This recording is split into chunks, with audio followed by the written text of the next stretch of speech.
अस्सलाम वालेकुम dear students, welcome back to class 9 video lectures. हमने लेक्चर 1 कल डिलीवर किया। लेक्चर 1 में हमने देखा साउंड वेव्स के बारे में और वेव्स के बारे में। साउंड वेव्स का हमने सिर्फ टच किया था, थोड़ा बहुत उसका पढ़ा था। आज हम साउंड वेव्स को अच्छे से पढ़ेंगे। हम पर्टिकुलर फोकस जो साउंड वेव्स पे करेंगे। टॉपिक है नेचर ऑफ साउंड वेव्स। कल हमने जैसा कि पढ़ा कि वेव्स जो है, most of the waves which हमने जिसकी टाइप बोली थी मैकेनिकल वेव्स। तो those waves which are mechanical in nature which need a material medium, वो वेव्स जो हैं वो मीडियम के बगैर ट्रेवल नहीं कर पाती है। तो साउंड वेव्स वही एक कैटेगरी, उसी कैटेगरी में साउंड वेव्स आती है कि ये मैकेनिकल वेव्स है। हमने ये सारा कल डिस्कस किया हुआ है। आज हम देखेंगे नेचर ऑफ साउंड वेव्स, यानी साउंड वेव्स की types on the basis of the propagation in the medium. किस तरह से प्रोपगेट करती है मीडियम में। प्रोपगेशन होता है चलना, मीडियम में किस तरह से आगे बढ़ती है, कौन सा पैटर्न, कौन से फिनोमिनन, कौन से कैरेक्टरिस्टिक्स इसके आ जाते हैं वहां पे, जिनसे हम इसको आइडेंटिफाई कर सकते हैं। तो पहले हम देखेंगे, हमने कल पढ़ा साउंड वेव्स जो है, sound waves are mechanical in nature. आपको इस तरह चीजें लिखनी है, नोट्स बनाने खुद ही, इसलिए मैं हर पॉइंट ऑलमोस्ट लिखते जा रहा हूं। Sound waves are mechanical in nature. हमने कल पढ़ा है वो वेव्स जिनको मटेरियल मीडियम चाहिए वो मैकेनिकल होती है। तो जिसने पार्ट 1 नहीं देखा, वो पार्ट 1 वीडियो देखा, पूरा देख के उसको वहां पे लिख लो अपनी कॉपी में, इन नेचर। तो अब हम बोलेंगे on the basis of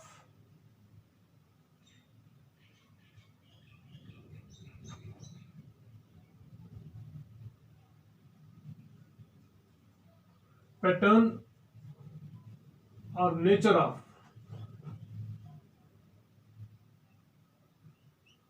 propagation in the medium।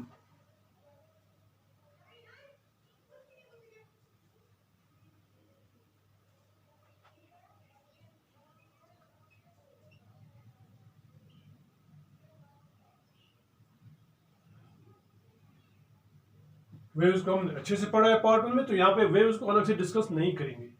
Waves जो है वो दो तरह की हो सकती है। अगर हम ये देखेंगे कि वो किस तरह से आगे बढ़ती है मीडियम में, ठीक है। जैसा आप देख लो, इस वक्त मेरे मुंह से जो आवाज निकलती है वो हवा को धक्का दे दे के, ऐसे धक्के दे दे के उस स्पीकर तक जाके पहुंचती है। एक ये पैटर्न हो गया। हमने कल बोला ये कि जो मटेरियल मीडियम जो है वो खुद नहीं चलता है एक पॉइंट से दूसरे पॉइंट तक, बल्कि वो एनर्जी या मोमेंटम को ट्रांसफर करता है।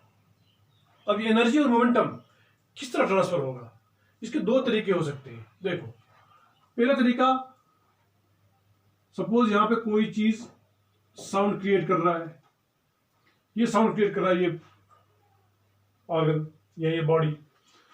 तो ये साउंड जो है, ये मटेरियल मीडियम जो है, सबसे कॉमन मीडियम हमारे यहाँ एयर होता है, क्योंकि हम मोस्ट ऑफ द टाइम्स हवा से ही बात करते हैं। तो एयर यहाँ पे मटेरियल मीडियम रखा मैंने। यहां से क्या होगा कि जो ये वेव है आगे बढ़ रही है इसे और पहुंच रही है इस जगह तक। यानी वेव जो है ये, इसका डायरेक्शन ऑफ जो प्रोपगेशन है वो सीधा है, सामने की ओर, ये डायरेक्शन है इसका, यहां की ओर वेव जा रही है। लेकिन हमने पहले ही बोला है पार्टिकल नहीं जाएंगे, ये पार्टिकल यहां से वहां नहीं जाएगा, ये इसको धक्का देगा, ये इसको धक्का देगा, ये इसको धक्का देगा। इस तरह से एनर्जी या मोमेंटम जो है वो एक से दूसरे में, दूसरे से तीसरे में शिफ्ट होते होते यहां तक पहुंच जाएगा। इस तरह से जो है वेव आगे बढ़ती है। तो अगर यहां पर हम देखेंगे कि अगर मीडियम पार्टिकल ऐसे ऐसे नाच रहे हैं, ऐसे ऐसे, क्योंकि वाइब्रेशन दो तरह की हो सकती है, या तो आगे पीछे या ऊपर नीचे। There two types of vibration या ऑसिलेशंस, या तो आगे पीछे वाइब्रेट करेगा पार्टिकल या ऊपर नीचे वाइब्रेट करेगा पार्टिकल। तो यहां पे क्या करता है, अगर ये पार्टिकल ऐसे ऐसे करता है, आगे पीछे ऐसे ऐसे, अगर आगे पीछे कर, यानी ये लायर इसको धक्का देती है, ऐसे धक्का देती है आगे, ठीक है, फिर ये इसको धक्का देगी आगे, ये इसको धक्का देगी आगे, ये इसको धक्का देगी आगे। यानी वेव यहां से वहां जा रही है और पार्टिकल मीडियम भी उसी डायरेक्शन में जा रहे हैं। ये एक तरीका हो गया कि जहां की ओर वेव जा रही है उसी डायरेक्शन में पार्टिकल मीडियम वाइब्रेट करते हैं। वेव ऐसे जा रही है आगे, पार्टिकल भी ऐसे ऐसे करके उधर की ओर ही एनर्जी ट्रांसफर करता है। तो ऐसी वेव जहां पे वेव का डायरेक्शन भी और जो वाइब्रेशन ऑफ पार्टिकल है वो भी दोनों सेम डायरेक्शन में होंगे, उसको बोलते हैं हम लॉन्गिट्यूडनल।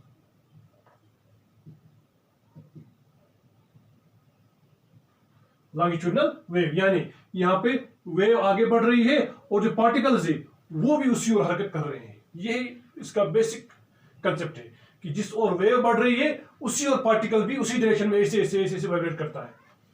तो होगा क्या कि यहाँ पे देखो, जैसे ये पार्टिकल्स उनको धक्का देंगे इनको, तो यहाँ पे पहले प्रेशर ज्यादा था, यानी पार्टिकल क्लोज थे एक दूसरे के, क्योंकि जैसे यहां से आवाज निकल गई तो उसने पार्टिकल को धक्का दिया, ये पार्टिकल आगे बढ़ जाएंगे सारी लेयर।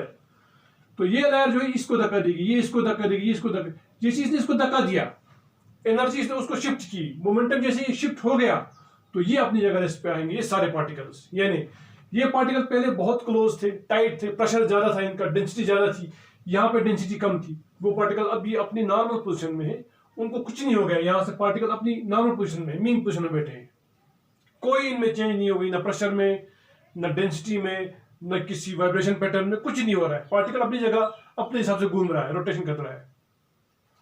जैसी एनर्जी यहां पे ट्रांसफर होगी, ये इसको ट्रांसफर करेगा, ये इसको करेगा, तो इस तरह से ये एनर्जी, ये मोमेंटम आगे तक बढ़ जाएगा।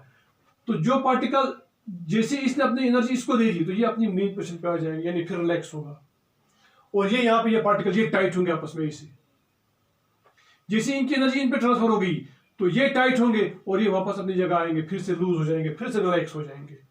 इस तरह से ये कंप्रेस होते हैं, कोई कोई लूज होता है पार्टिकल, यानी कहीं कहीं जगह पे, यहाँ पे पार्टिकल जो है वो बहुत क्लोज है, डेंसिटी ज्यादा है, यहाँ पे दूर है पार्टिकल, इस जगह वापस क्लोज है पार्टिकल, इस जगह दूर, इस जगह क्लोज, इस जगह दूर।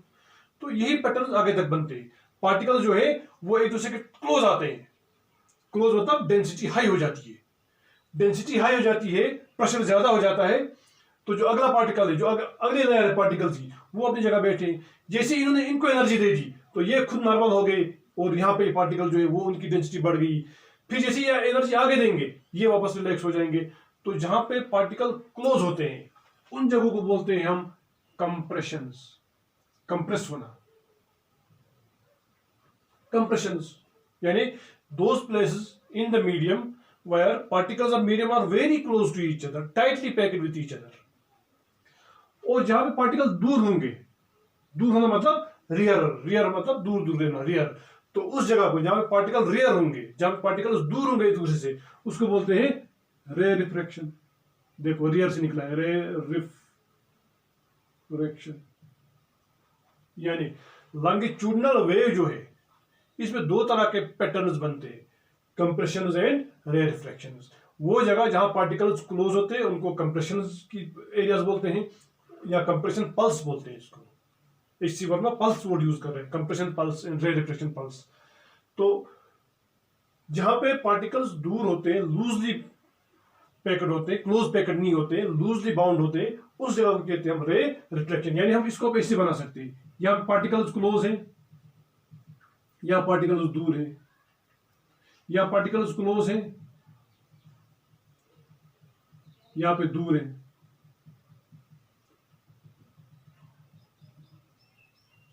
इस तरह से कहीं टाइट पे, कहीं लूज पे, कहीं टाइट पे, कहीं लूज पे, यानी हर जगह पे जो इस तरह साउंड जो है वो आगे बढ़ती है, साउंड की डायरेक्शन भी आगे की ओर है, और पार्टिकल जो है उनका जो वाइब्रेशनल पैटर्न है वो भी इसी डायरेक्शन में है। यानी both vibration pattern as well as direction of sound wave are same, are parallel to each other, एक दूसरे के साथ साथ चलते हैं, सेम डायरेक्शन में चलते हैं। तो बनता क्या है, कंप्रेशन रे रिफ्रैक्शन, कंप्रेशन रे रिफ्रैक्शन, कंप्रेशन रे रिफ्रैक्शन। इस तरह से कंप्रेशन रे रिफ्रैक्शन बनाते बनाते वेव आगे बढ़ती है। तो लॉन्गिट्यूडनल वेव्स जो है इनके बारे में सबसे अच्छी बात यह है कि ये हर किसी मीडियम में बनते हैं। Longitudinal waves are formed in all the three media। हम यहां पे तीन मीडियम की बात करते हैं, all the three media, solid, liquid and gas। ये थे characteristics of longitudinal wave. I think थोड़ा लिखेंगे इसको,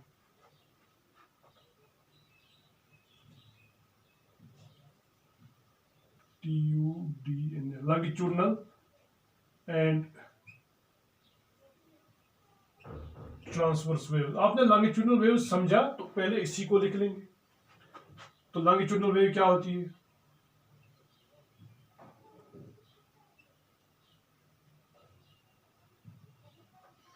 जैसा मैंने आपको वहां पे बता दिया वही चीज यहां फिर से लिखनी इंग्लिश में। That type of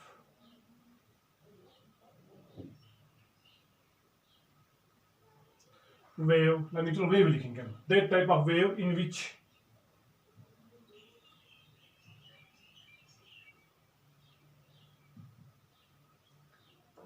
particles of medium vibrate in the same direction in which wave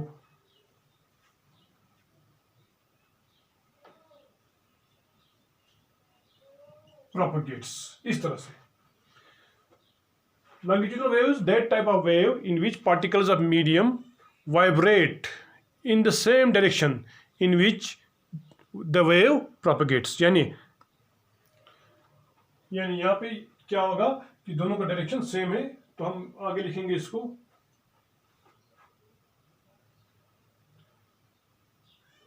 in this type of wave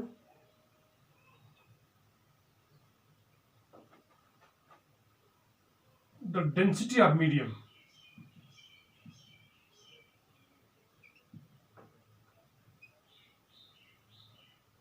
changes, not its shape।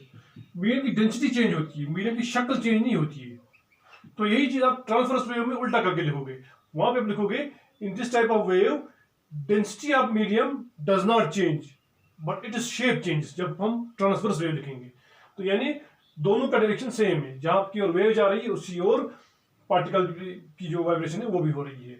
तो इसमें क्या बनता है, एक और पॉइंट लिखोगे यहाँ पे, इन दिस टाइप ऑफ वेव क्या बनता है, इन this type of wave compressions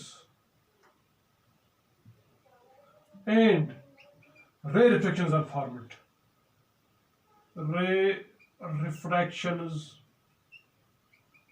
are formed। ठीक है, आप इस पॉइंट को यहां भी डाल सकते हो, इस पॉइंट को एंड पे भी लिख सकते हो कि longitudinal waves are formed in all types of media। अब कंप्रेशन को डिफाइन करो,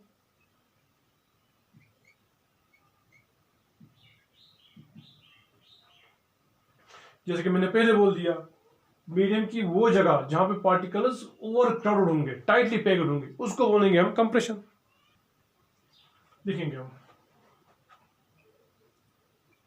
those portions of medium where particles are crowded together।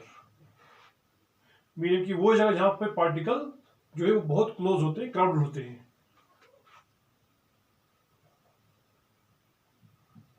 That is, यानी उस जगह क्या होगा, डेंसिटी भी हाई होगी, प्रेशर भी हाई होगी, लेकिन वॉल्यूम कम होगा। क्यों? पार्टिकल क्लोज आए हैं तो इनका वॉल्यूम डिक्रीज हो गया, पार्टिकल दूर होंगे तो वॉल्यूम बढ़ जाएगा। That is both pressure and density are high but the volume decrease। इस जगह पे कंप्रेशन पे प्रेशर और डेंसिटी दोनों इंक्रीज होते हैं और जो वॉल्यूम है वो डिक्रीज हो जाता है। तो आप यहां बना सकते हो, सपोज आपकी बुक में ऐसे दिया गया है, वहां पे ये दिया गया है, तो इसके जो ये प्रॉन्ग्स है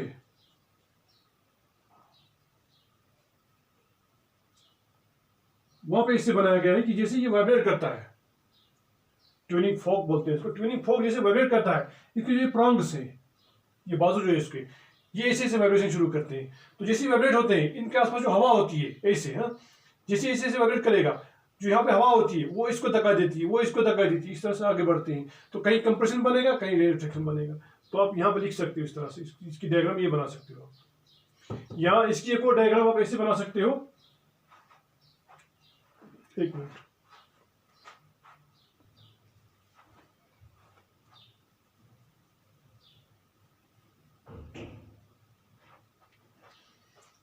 या डायग्राम आप ऐसे बना सकते हो, या आपने ट्यूनिंग फोक बना दिया, आगे इसको ऐसे लिख सकते हो।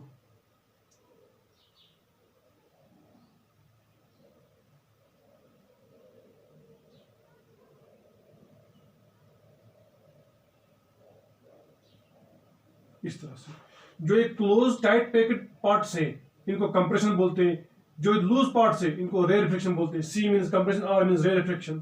ठीक है, तो आप पहले स्पेलिंग लिखोगे, उसके बाद सी आर लिखते जाओगे। ये सी है, ये आर है, ये सी है, ये आर है, ये सी है, ये आर है। तो आप इन दोनों डायग्राम्स को वहां बना सकते हो।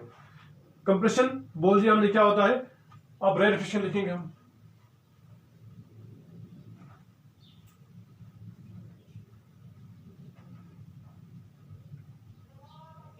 मैंने कंप्रेशन इसी तरह रखा क्योंकि हम इसी का अपोजिट लिखेंगे रेयरफिक्शन में। रिफ्रैक्शन या रेयरफिक्शन लिखो, जो आपको अच्छा लगेगा। दोज पोर्शंस इसी तरह लिखेंगे हम। ऑफ मीडियम सेम ही, वायर पार्टिकल्स यहां पे लिखेंगे हम loose, where particles medium where particles are loosely packed, या where particles are not crowded but loosely arranged। ठीक है, इस तरह लिख सकते हैं आप, loosely packed या loosely arranged लिखेंगे। loosely arranged ज्यादा इजी रहेगा, ज्यादा अच्छा रहेगा। और loosely arranged,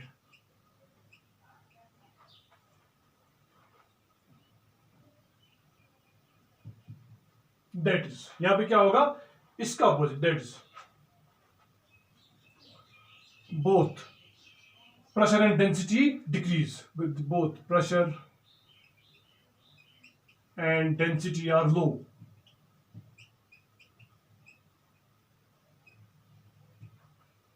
but volume increases। जैसे ही पार्टिकल दूर हो गए तो उनका वॉल्यूम बढ़ गया। जैसे यहाँ पे ये इतनी सी जगह ले लेते, ये इतनी जगह ले लेते, यानी वॉल्यूम बढ़ जाता है। जब पार्टिकल लूज होंगे तो वो दूर होने की वजह से उसका वॉल्यूम ज्यादा हो जाएगा, क्लोज आने की वजह से वॉल्यूम कम हो जाएगा। तो इतना ठीक है कंप्रेशन और रेयरफिक्शन में। वो डायग्राम साथ रखना क्योंकि डायग्राम की बड़ी मीनिंग है इस चैप्टर में। तो ये था लॉन्गिट्यूडनल वेव के बारे में कि ये कहां बनती है, कैसे बनती है। अब हम देखेंगे second type of wave which is known as transverse wave. Transverse wave देखेंगे अब हम।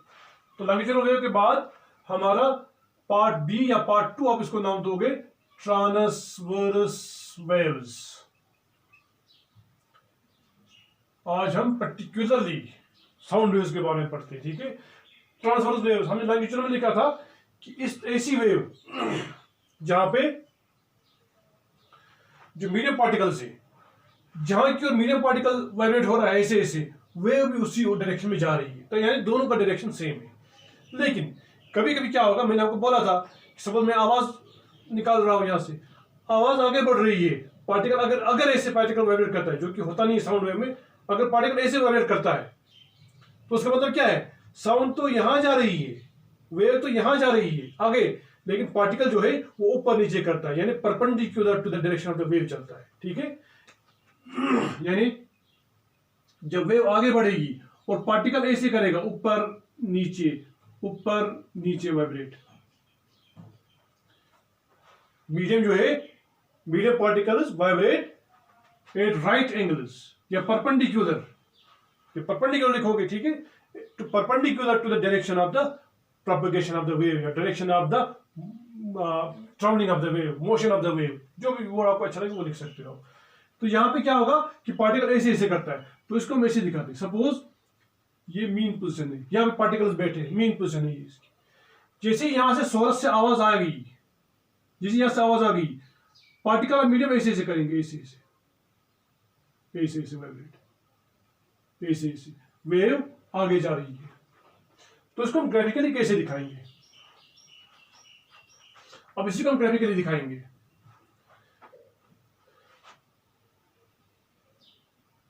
ये मीन पोजीशन ऑफ पार्टिकल्स है, ठीक है। जैसे ही पार्टिकल्स में एनर्जी आ गई, फोर्स आ गया पीछे सोर्स से, तो ये क्या होगा, ऐसे ऐसे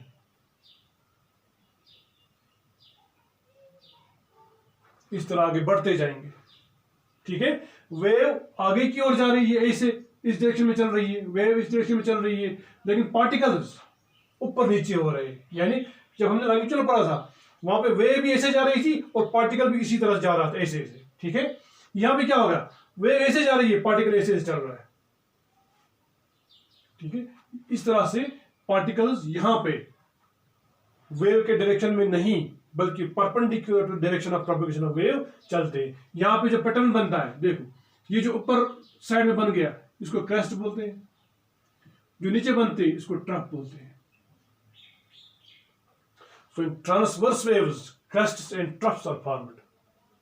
Crest जो पीक वाला पोर्शन है, ऊपर की ओर जो पोर्शन है जहां पे मैक्सिमम हाइट तक पार्टिकल जाता है, उसको क्रेस्ट बोलते हैं। और फिर जब पार्टिकल डिप होता है तो कितने नीचे जाता है, वो उसका ट्रफ हो गया। तो जो डूम है, जो पीक्स है, they are known as crest. और जो वेलीज हैं, जो नीचे से ये निचला गोल जो बनता है, इस लाइन के नीचे जो सारी चीजें बनती है, ये ट्रफ्स है, ये ट्रफ है, ये ट्रफ है, ये क्रस्ट है, ये भी क्रस्ट है, ये भी क्रस्ट है। तो ऊपर वाले सारे डूम्स को क्रस्ट बोलेंगे और निचले जो वेलीज हैं, इन सबको हम ट्रफ बोलेंगे। इस तरह से हम इसको लिख सकते हैं। दैट टाइप ऑफ वेव या दोज टाइप्स ऑफ वेव्स लिख सकते हैं। उसको ग्रामर की फर्क है बस।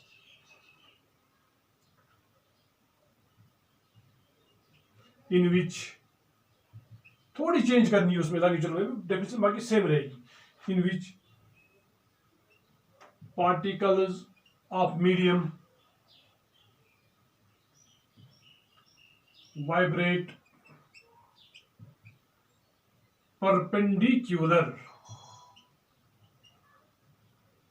to the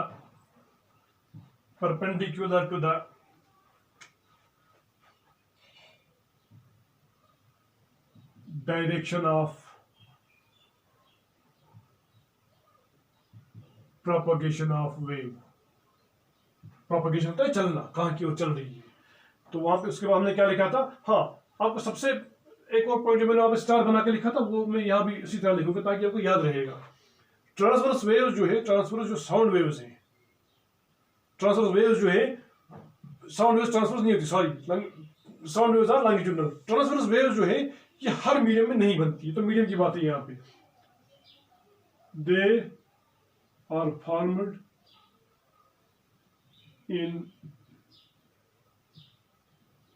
solids. ये सिर्फ सॉलिड्स में बनती है, सिर्फ सॉलिड्स में, और लिक्विड की सरफेस पे, ठीक है। लिक्विड के अंदर भी नहीं बनती, लिक्विड की सरफेस पे। गैस में तो बिल्कुल नहीं बनती है।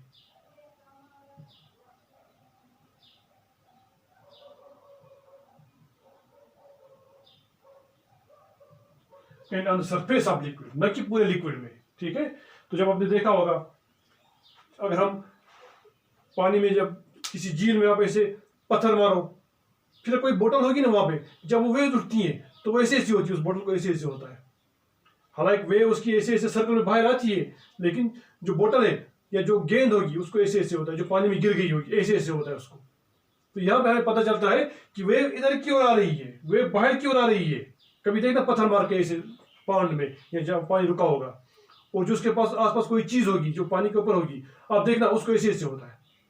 हालांकि वेव बाहर आती है इसे, लेकिन वो जो चीज इस पे होती है, जो चीज इसके ऊपर होती है, उसको ऐसे ऐसे होता है। यानी वहां पे जो पार्टिकल है, उससे पता चलता है कि सरफेस से पार्टिकल जो है वो ऐसे ऐसे ऊपर अप एंड डाउन मूव करते हैं। तो एक और पॉइंट हमने वहां पे लिखा था कि वहां पे हमने लिखा था लॉन्गिट्यूडनल में कि यहाँ पे मीडियम जो है उसकी डेंसिटी चेंज होती है। यहाँ पे आप लिखोगे मीडियम जो है उसकी शेप चेंज होती है, ठीक है। यहाँ पे लिखोगे आप the shape of medium changes,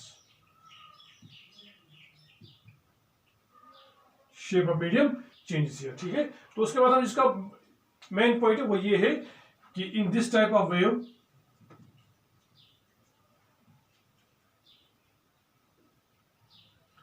type of wave, comma crests and troughs are formed. इस तरह से एग्जाम में लिखना है इसको।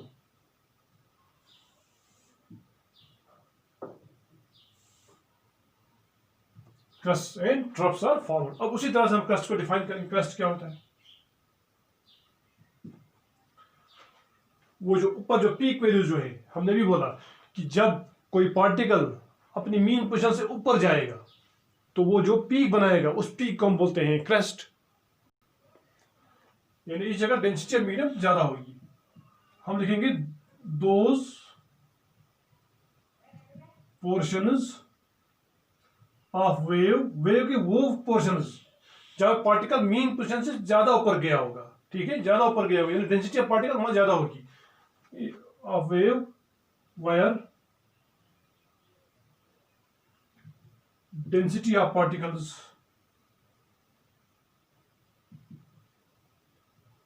is more than the mean position of particles। जो पार्टिकल की मीन पोजीशन है वहां की डेंसिटी से ज्यादा डेंसिटी जहां पे होगी उसको हम क्लस्ट बोलेंगे। ये मीन पोजीशन है जो मैंने लाइन मार दी है इसे। This is mean position of particle. यानी पार्टिकल नॉर्मली वही होता है, जैसी आवाज आती है फिर इसको ऊपर नीचे होता है, ठीक है। तो ये एक्सट्रीम पोजीशन है जो ऊपर और नीचे गई है, वो मीन पोजीशन है जो मैंने लाइन मार दी है, ये मीन पोजीशन है।